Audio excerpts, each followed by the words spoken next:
Hello दोस्तों। आज हम देखते हैं हिंदी व्याकरण में विशेषण। विशेषण वो शब्द है जो संज्ञा सर्वनाम की विशेषता बताते हैं। उनकी विशेषता क्या है? गुण, दोष, संख्या, परिमाण आदि बताने वाले शब्द विशेषण कहलाते हैं। जो शब्द संज्ञा सर्वनाम शब्दों की विशेषता बताते हैं वे विशेषण कहलाते हैं। विशेषण एक विकारी शब्द है जो हर हालत में संज्ञा सर्वनाम की विशेषता बताता है। विशेषण विकारी शब्द, जिस तरह से संज्ञा विकारी शब्द था, सर्वनाम विकारी शब्द था, उसी तरह से विशेषण भी एक विकारी शब्द है जो कि संज्ञा सर्वनाम की विशेषता बताते हैं। आगे हम देखते हैं विशेषण के भेद। विशेषण के 4 भेद बताए गए हैं: गुणवाचक विशेषण, परिमाणवाचक, संख्यावाचक, सार्वनामिक विशेषण। तो देखते हैं पहले हम गुणवाचक विशेषण। जो संज्ञा या सर्वनाम के गुणों की विशेषता बताए, जो शब्द संज्ञा या सर्वनाम के गुणों की विशेषता बताता है वो गुणवाचक विशेषण होता है। जैसे गुण, गुण कौन से हैं? दशा, दुबला, पतला, रंग बोधक, स्थान बोधक, आयु बोधक, गंध बोधक, पुराना, वर्तमान, प्राचीन इत्यादि जो है इसकी विशेषता है। तो देखते हैं उदाहरण के द्वारा हम इसको समझते हैं कैसे क्या होता है। जैसे पुराना फर्नीचर बेच दो। इसमें फर्नीचर है तो कैसा है? पुराना है।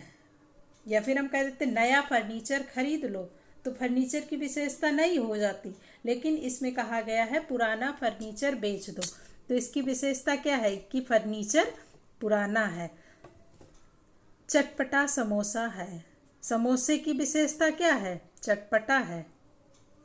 गाय काली है, इसमें रंग बोधक विशेषण का प्रयोग किया गया है। जैसे गाय काली है, गाय कैसी है? उसकी विशेषता क्या है? वो काली है।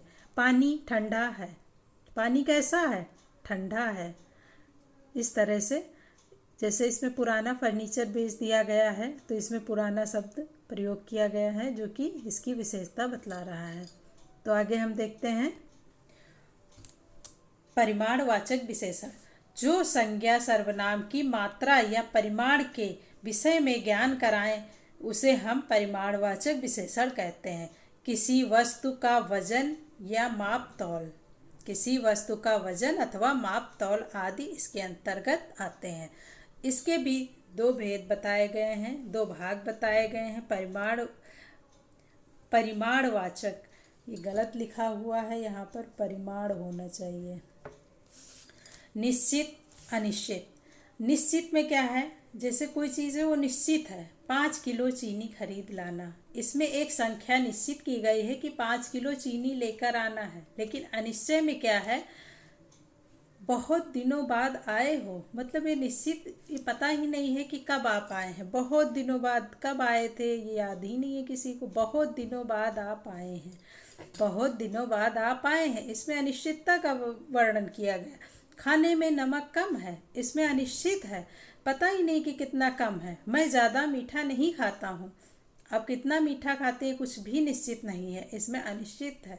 कुछ लोग बनारस गए, कितने लोग गए, कहाँ गए, कैसे गए, ये कुछ भी निश्चित नहीं है। कुछ लोग बनारस गए, इसमें कोई संख्या का वर्णन नहीं है, कोई मात्रा का वर्णन नहीं है, इसलिए ये अनिश्चित माना जाएगा।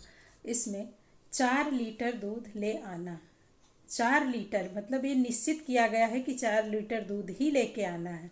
50 मीटर कपड़ा ले आना, जैसे इसमें भी निश्चित किया गया है कि 50 मीटर कपड़ा ले आना। इस तरह से निश्चित और अनिश्चित को हमने देखा। अब हम आगे देखते हैं संख्यावाचक सर्वनाम, संख्यावाचक विशेषण। संख्यावाचक विशेषण जहाँ पर संज्ञा सर्वनाम की संख्या का बोध होता है, जहाँ संज्ञा अथवा सर्वनाम की संख्या का बोध होता है। जैसे 4 गाय, 30 रात, कुछ लोग, सब लड़के इत्यादि। 1, 2, 3, अनेक, कई, कुछ, तीसरा इत्यादि इनके द्वारा हम संख्यावाचक विशेषण को पहचानते हैं। इसमें भी 2 भाग बताए गए हैं, देखते हैं।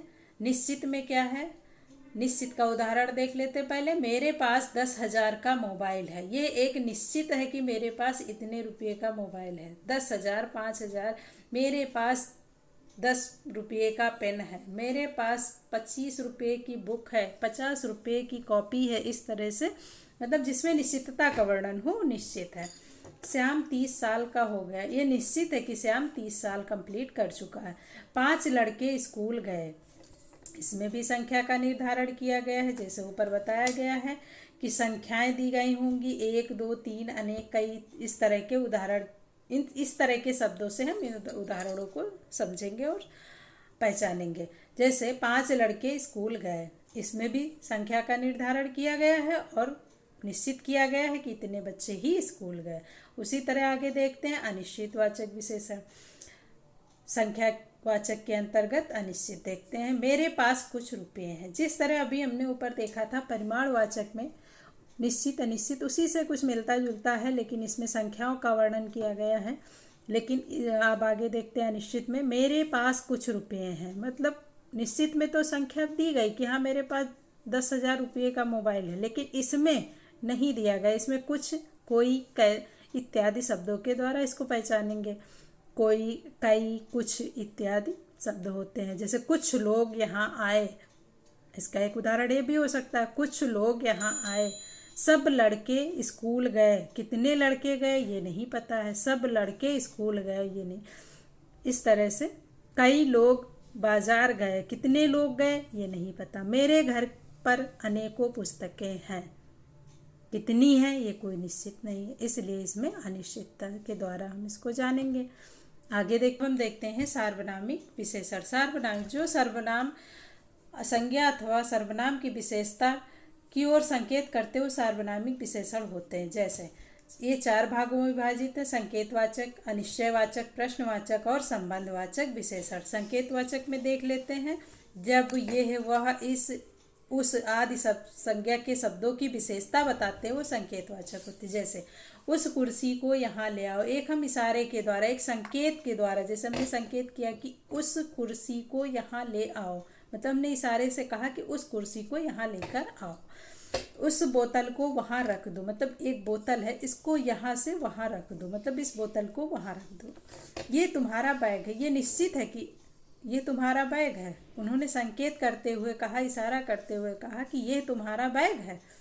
इस तरह हम संकेतवाचक को समझेगा। फिर उसमें आगे देखते हैं, इसमें भी अनिश्चयवाचक पूछा गया है।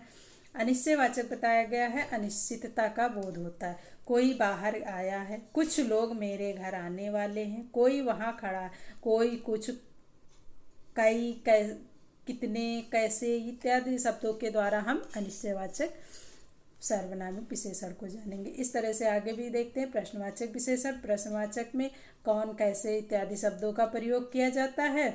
प्रश्न पूछा जाता है, तुम क्या चाहते हो, कौन जा रहा है, किस आदमी इत्यादि, कौन, क्या, कैसे इत्यादि शब्दों के द्वारा हम प्रश्नवाचक विशेषण को समझेंगे। इस तरह से हमने आज विशेषण विशेषण चैप्टर को समझा। आप लोगों को हमारा ये सेशन कैसा लगा, प्लीज़ लाइक करिए, सब्सक्राइब करिए और शेयर करिए। धन्यवाद।